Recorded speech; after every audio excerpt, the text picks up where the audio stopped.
about your book and why it felt really meaningful to me was this idea that there is nowhere and nothing and no one that cannot or is not worthy of redemption. Yes. And I loved how, there's something about when I finished the book, how it felt so complete and so deeply comforting. And Yes. I think that's the thing that carries me through all of your work, whether you're writing something or directing something or it's a script. Actually, not many people know this, but Steve wrote the script for Beauty and the Beast for Disney that I was in. And there's just something so profoundly comforting to me about the things that you write, and you somehow managed to do it with a thriller. I don't know how, but you did. But it's interesting that you mentioned Beauty and the Beast, because it's not so much as the thriller, it's really it's the coming of age, it's the story of childhood. All of these things, they all are linked. If you think about just, because you're an English literature major, you think about children's literature, which usually gets something of a bad rap in a way.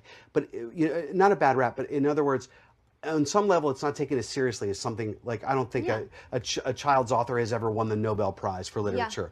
And you think about how many great ones there have been. The thing about all of these stories, whether it's a fairy tale,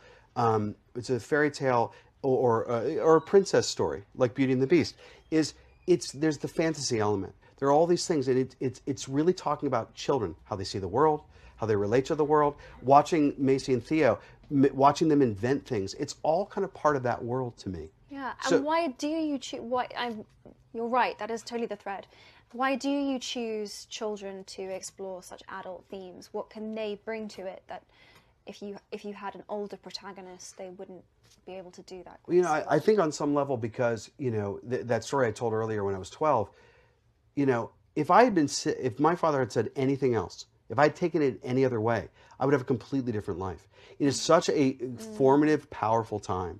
And so I remember, let's talk about Beauty and the Beast for just a second. I remember writing the bit where, you get the frumpy dress, and then what I loved was the idea of like, oh wow, Belle has been taken captive, this is horrible, and I'm saying to Macy, hey, if the Beast takes you captive, maybe turn the dress that they give you into a rope to get the hell out of the castle. Yeah. Do you know what I'm saying? As a metaphor for the whole thing. What I love is I love writing things that empower people, whether they're young adults and they're trying to figure out their identity, their every number of issues that they're facing. If they're a small child and they're just trying to find some power in the world when they feel so powerless, or even in terms of like sometimes the adults who might have something that is unresolved for themselves, or they're worried about their own kids, right? Like I don't know. I feel like there's something about that time and those subjects that are forever fruitful. And I've never found a story about a grown-up that has been more powerful to me than stories about young people. I can't think of one. And I love a lot of them. I love Sideways and Matrix. There's so many good movies about grown people, or great books about grown people, but kind of give me To Kill a Mockingbird any day. You know what I mean? Wow, yeah. That's a beautiful answer.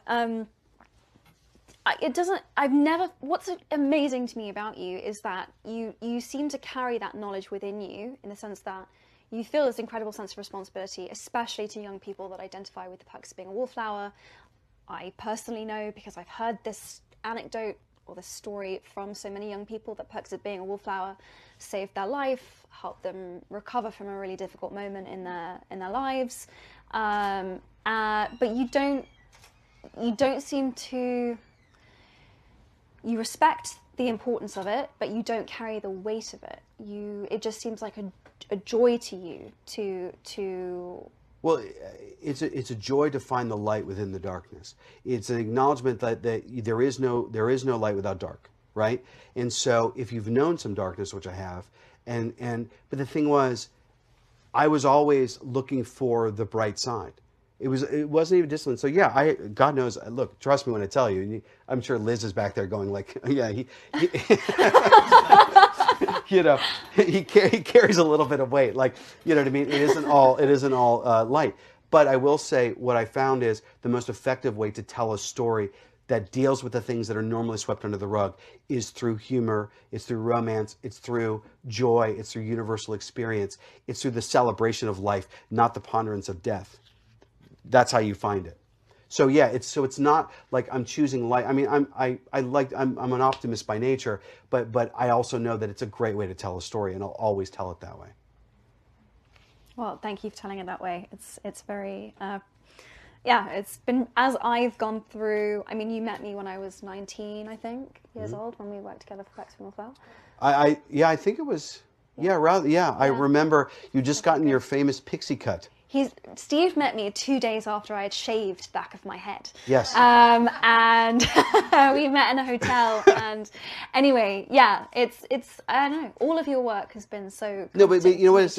Because it's a thing about being young, and it's about empathy, right? Okay, so you and I meet. So I walk in, like you were there. But just to share the story is, I walk in, and what I found most remarkable was it was like. Again, you were there, and and Denise was nearby, and so she was keeping an eye on you, and so we met at the restaurant, and it was really what I felt was, I could feel the eye of the hurricane that you grew up under. Do you know what I'm saying? That's what was interesting to me, and what I will never forget, and I don't even know if you know how important this was, and Liz can attest, because I took the train home to Ocean Grove, New Jersey, and she's like, "How did it go? You met?" I was like, "I'll tell you how."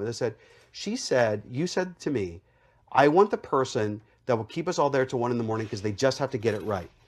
And it was something about your pursuit of excellence and wanting that, and also just knowing that you grew up in the craziest. I can't even imagine what it was like to grow up in that circus. Just as a human being, as an artist, you were a champion. But this is a person. Sometimes you want to turn it off and be able to just walk down the street. You know what I mean? And sometimes you can't. I was like, I made a promise, like I was never gonna let you down. You know what I mean? Period. That this experience would be what you wanted it to be. Because, and also, you know how it is, and we all know this, we all relate to this, is how sometimes you'll fight a lot harder for somebody else's experience than for your own. Yeah. Do you know what I'm saying? Yeah. And so, yeah, that's what it was. I don't know. To me, it was that. And yeah, going back, yeah, I guess you were 19. Yeah. That's shocking. Yeah. It was really, so Wow. I had been on a number of director meetings at this point for different projects. And at this point, I had kind of decided I was going to take time out, maybe indefinitely, from making films. And Steve came along with the wackiest 2 promises I've ever heard anyone make. And it was that not only were we going to make the most amazing film and the best possible rendition of The Perks of Being a Wallflower, but that I was going to have the best summer of my life doing it. I was like, who makes a promise like that? You can't control that.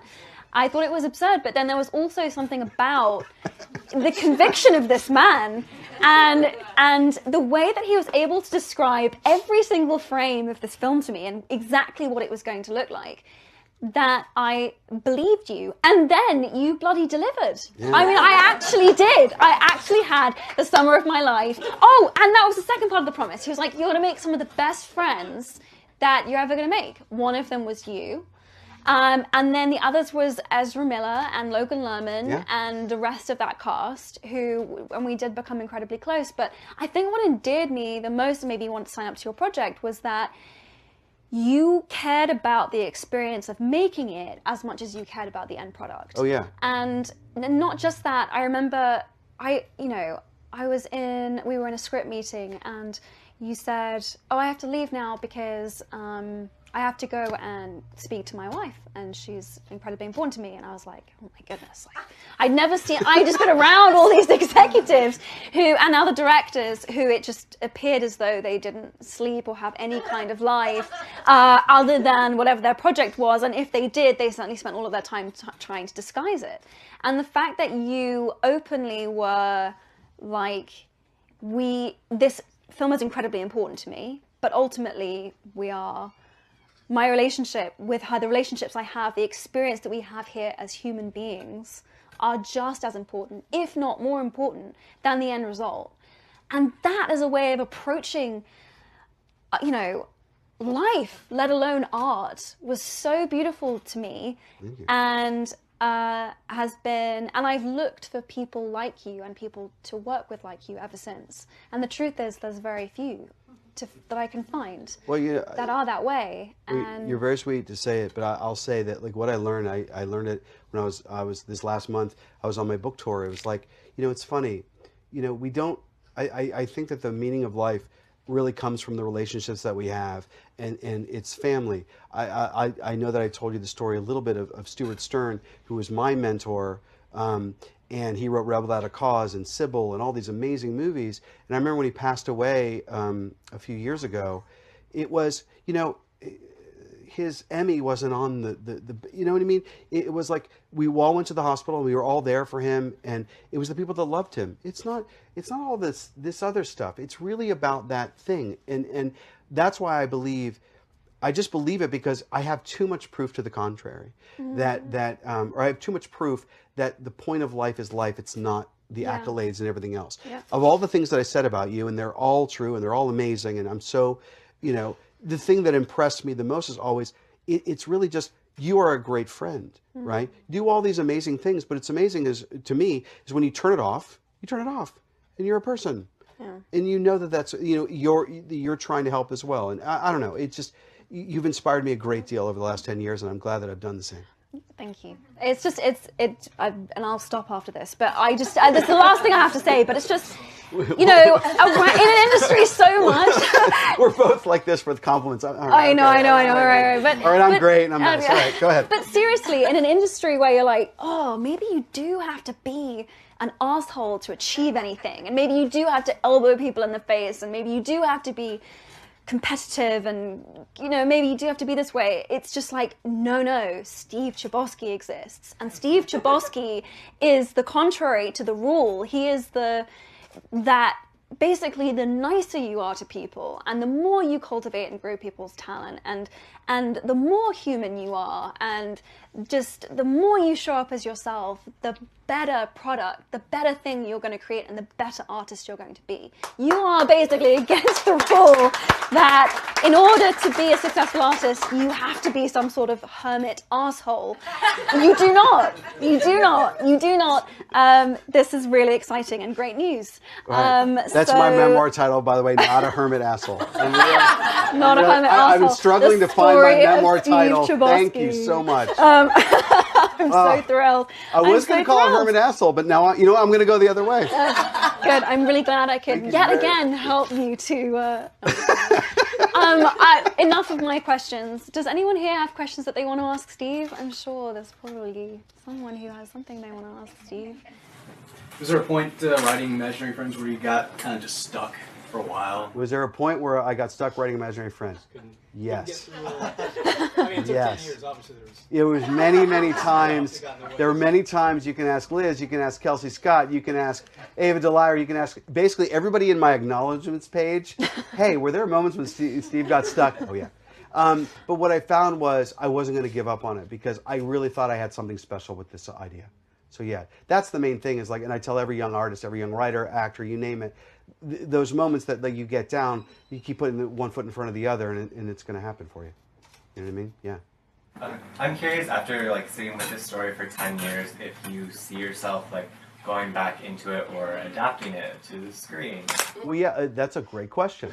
Do I see myself going back into or adapting this for the screen? Both. When I made The Perks of Being a Wallflower with Emma, making that movie, that entire project from the book all the way through the film was the greatest artistic experience I ever had. And I loved it. I loved everything about it. I loved having it, my version, in the book, and then I loved sharing it. I loved what she did with Sam. I loved how Ezra took Patrick. All the cast. It was just remarkable to watch them all kind of do their own autobiographies in a way. Even if they didn't necessarily live the characters' lives, what they brought to it. So the idea of creating this thing that was, to get the blueprint in my head on the page and then adapting it would be wonderful. And so that's really fun. And yes, there is, I can't tell you what the sequel to the book is because it will give away what the ending of the book is. But yeah, I have a sequel already, and Emma referred to it earlier, and so I'm very excited to go back in.